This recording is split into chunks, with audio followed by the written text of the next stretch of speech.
Welcome to Not That Girl Anymore, part of the Liminal Network. I'm your host, Dawn Bouillon.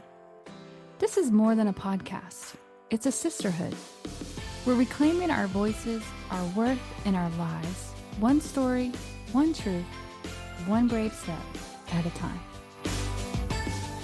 Hey, friends. Welcome back to Not That Girl Anymore. I'm your host, Dawn Bouillon, trauma therapist and coach, and the founder here of Embrace Your Brave. And today I want to talk about something that I've been noticing. Women are tired. And we're not tired because we're weak or because we are impossible to please or because we hate men, but because many of us have spent years carrying things that we were never meant to carry. We have carried the emotional labor. We've carried the responsibility for keeping the peace. We've carried the work of understanding everyone else while abandoning ourselves. We've carried relationships. We've carried our families. And we've carried the expectation that if we just tried harder, prayed harder, loved harder, communicated better, sacrificed more, maybe things would finally change. And I think women are finally putting some of that weight down. And I think women are remembering themselves, remembering who they are, remembering what they need, remembering what their bodies have been trying to tell them for years, remembering their voice, their intuition, their dreams, and remembering that peace matters. And remembering that love isn't supposed to cost you yourself. Now, I know not every woman will relate to this in the same way. Our experiences are shaped by our families, our cultures, our faith, our traditions, our identities, and the systems that we've navigated. But I think many of us know what it feels like to lose ourselves trying to belong. I hear this every day. I hear it in my therapy office. I hear it in my conversations. Women who are competent, capable, loving, strong, and exhausted. Women who have become so good at surviving that they don't even recognize themselves anymore. And if I'm honest, I've done this too. I was that girl. I really thought if I just tried harder, if I just prayed harder, if I just loved a little bit harder, communicated better, found the exact words and the right tone and the right tenderness, that maybe I could finally make it work. Maybe I would finally be understood, or maybe I would finally be chosen. Maybe then finally I could feel safe. And listen, I know I'm not the only one. I know I'm not alone in that. But I don't think women are becoming harder to love. I think women are becoming harder to convince that love should cost them themselves. I think women are becoming harder to manipulate, harder to gaslight, harder to convince that chaos is chemistry and self-abandonment is love. And honestly, I don't think that's bad news at all. I think that's hope. And I also think it's grief. Grief for the years that we spent disconnected from ourselves. Grief for the relationships that could have been different. Grief for the ways girls were taught to disappear and boys were taught to suppress because we can't heal what we're unwilling to mourn. And listen, I've been called a man hater before, okay? I am not a man hater. I hate abuse. I hate manipulation. I hate coercion. I hate control. I hate anything that strips another human being of their dignity and their voice and their humanity. And that can come from women or men. Trust me, I've seen it. And sometimes women can be far uh, worse. I don't think women are inherently safer. And I don't think men are inherently harmful. We're all capable of wounding, and we are all capable of healing. I love men. Some of the best people I know are men. My dad is one of the kindest, most loving people I know. He teaches me gentleness and loyalty and showing up for the people that you love. He shows up for me. And my brother is one of the most pure-hearted, thoughtful, compassionate people that I know. He has done the hard work of healing and he continues to pursue it daily. And he loves deeply and he cares fiercely. Two of my favorite men on the planet. So I've watched men do hard healing work and own their mistakes and apologize and choose tenderness over toughness. I've watched men fight for their families and I've watched them break cycles and choose to heal.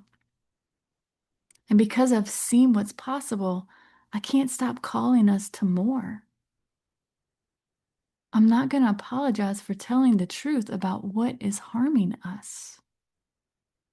I won't apologize for believing women when they say they're exhausted or for expecting more from people who love us. Because telling the truth isn't hatred.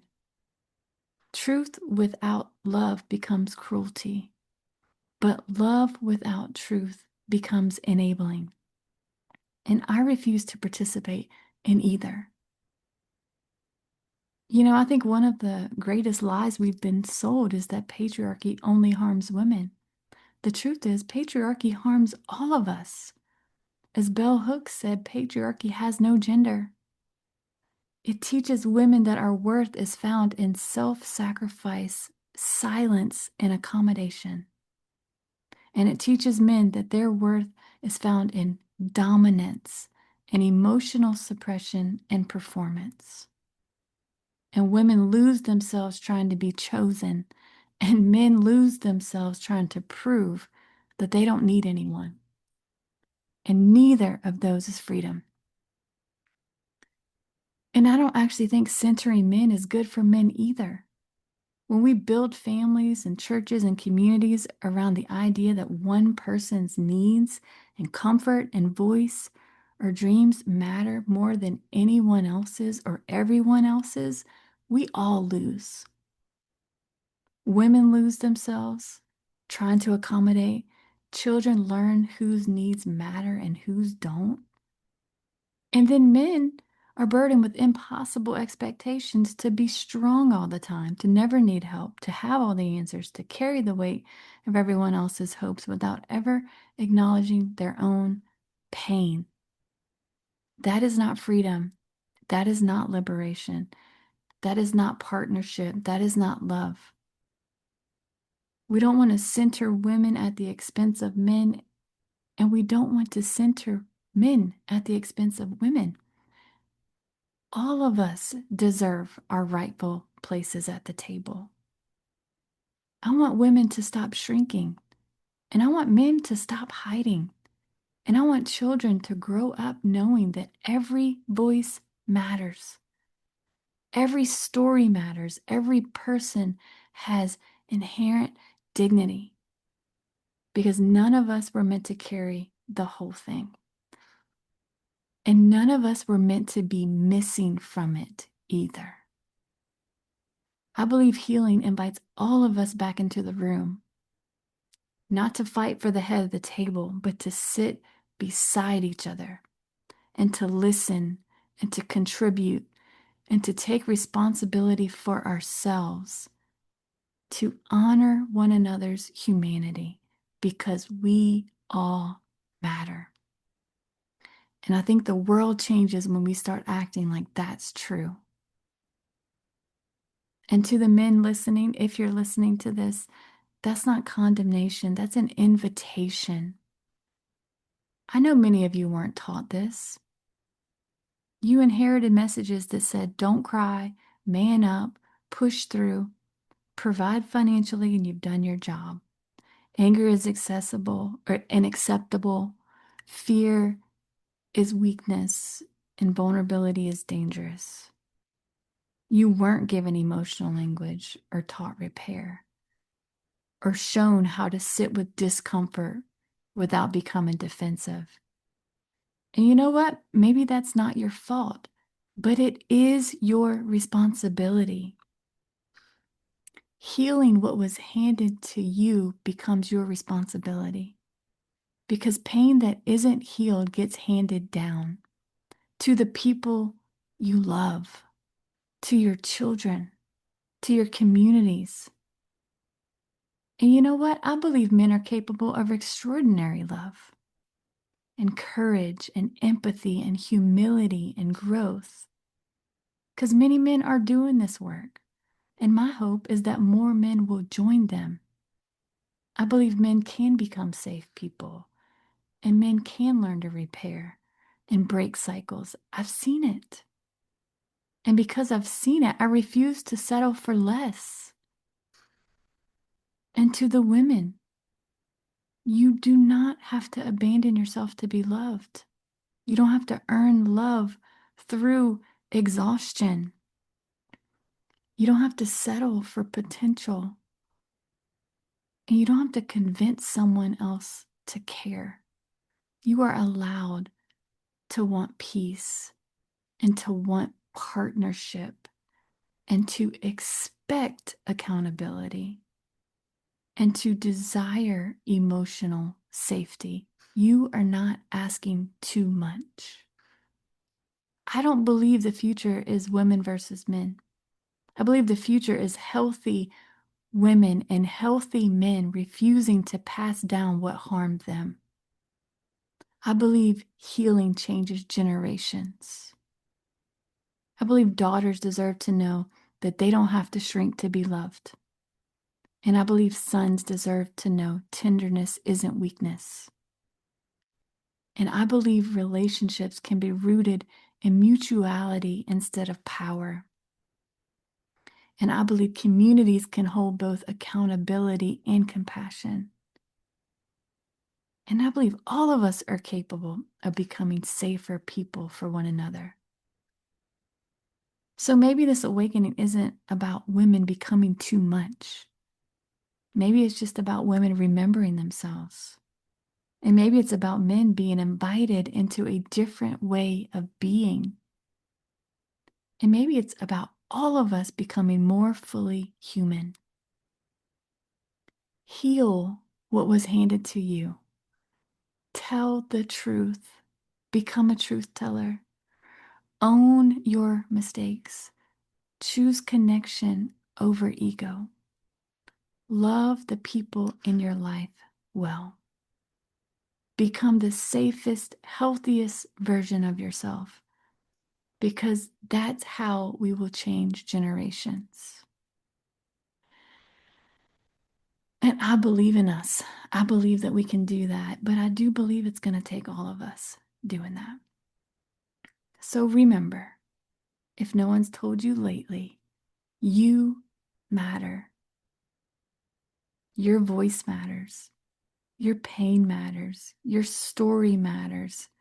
Your healing matters. Your dreams matter. And you're not that girl anymore. Hey, friend, just a quick note. I am a licensed therapist, but this podcast isn't therapy. It's not meant to diagnose or treat anything. It's here to offer you support, encouragement, and real conversation. If you're struggling, please reach out to a trusted professional. You are not alone, and you are so worthy of healing. Even if your voice shakes, keep using it. Your healing matters.